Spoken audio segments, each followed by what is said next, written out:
Hi అండి అందరికీ. ఈరోజు చింత చిగురు చికెన్ చేస్తున్నాను. దానికోసం చింత చిగురు తెచ్చుకున్నాను. ఇప్పుడు దాన్ని ఇలా నలుపుకోవాలి.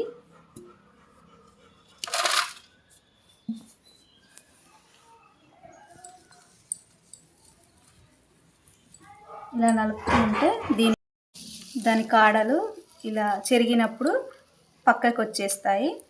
దానివల్ల ఓన్లీ చిగురు ఒకటే మనం చికెన్లో వేసుకోవాలి. అలాగే చికెన్లో వేసుకుంటే ఇలాంటి కాడలన్నీ చికెన్లోకి వస్తాయి. టేస్టీగా ఉండదు చికెన్.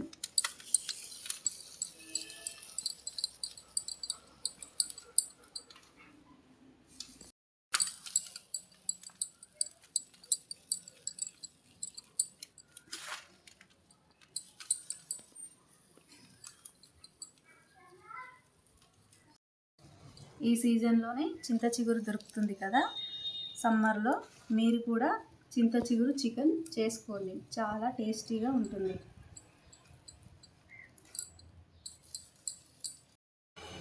ఇప్పుడు నలపడం అయితే అయిపోయింది. ఇప్పుడు చెరుగుదాము. చెరిగితే కాడలు మొత్తం పక్కకు వచ్చేస్తాయి.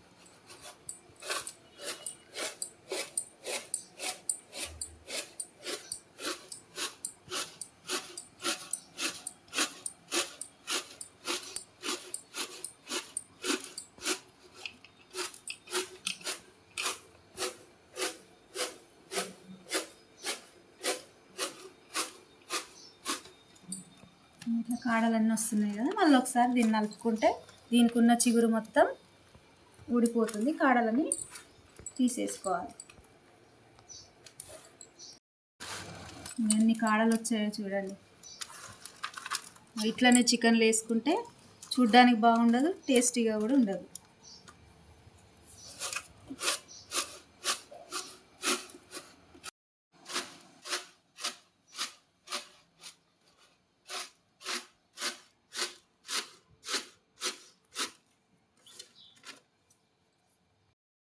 ఇవి వేస్టే, ఈ కాడలన్నీ వేస్టే. మనకు ఇప్పుడు చికెన్లో వేసుకోవడానికి ఇవి పనికిరావు.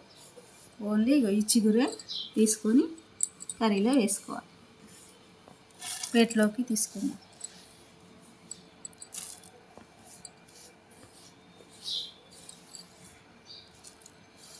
దీన్ని ఇప్పుడు శుభ్రంగా కడుక్కోవాలి. ఏమైనా ఇసుక చెత్త ఉన్నా పోతుంది.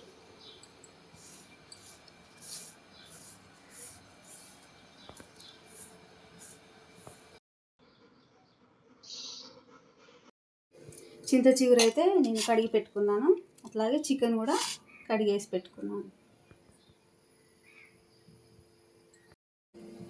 ఆయిల్ అయితే వేసుకుంటున్నాను.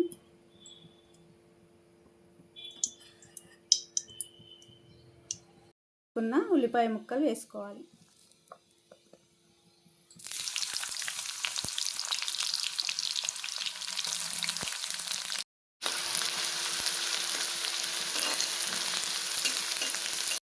ఉల్లిపాయ ముక్కలు అయితే వేగిపోయినాయి. ఇప్పుడు అల్లం వెల్లుల్లి పేస్ట్ వేసుకుందాం.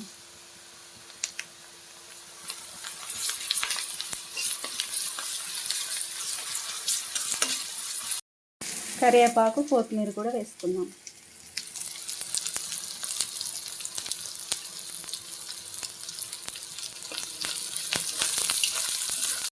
పసుపు వేసుకోవాలి.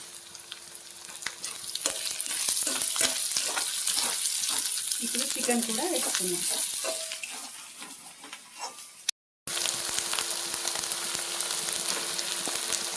చికెన్ని కలుపుకోవాలి. ఇప్పుడు సాల్ట్ కూడా వేసుకుందాం. సాల్ట్ వేసుకోవాలి. ఇప్పుడు కలుపుకొని ఒక 10 నిమిషాలు మూత పెట్టుకోవాలి.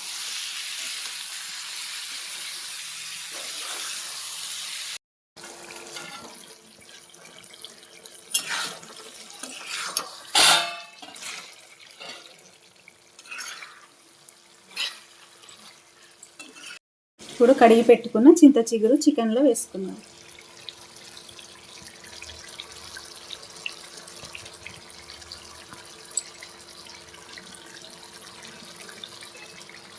ఇప్పుడు మంచిగా కలుపుకోవాలి.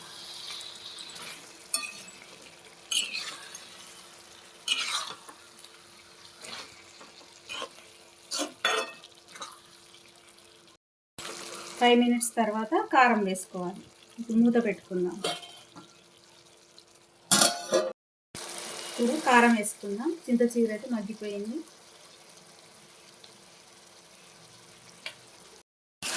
కలుపుకోవాలి మంచిగా.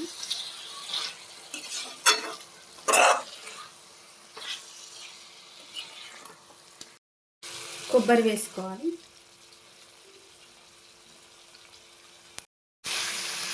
ధనియాల పొడి, కొంచెం ధనియాల పొడి, గరం మసాలా వేసుకుందాం.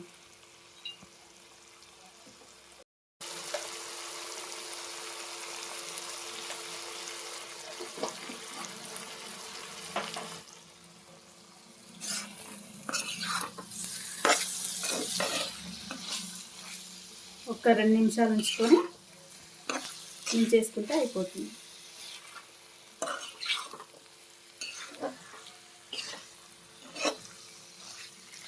చింత చిగురు చికెన్ కర్రీ అయితే అయిపోయింది. ఇప్పుడు స్టవ్ ఆఫ్ చేసుకుందాం.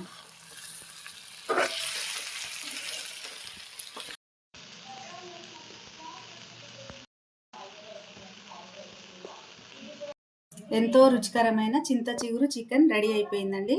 మీరు కూడా మిస్ అవ్వద్దు. చింత చిగురు చికెన్ కర్రీ చేసుకోండి.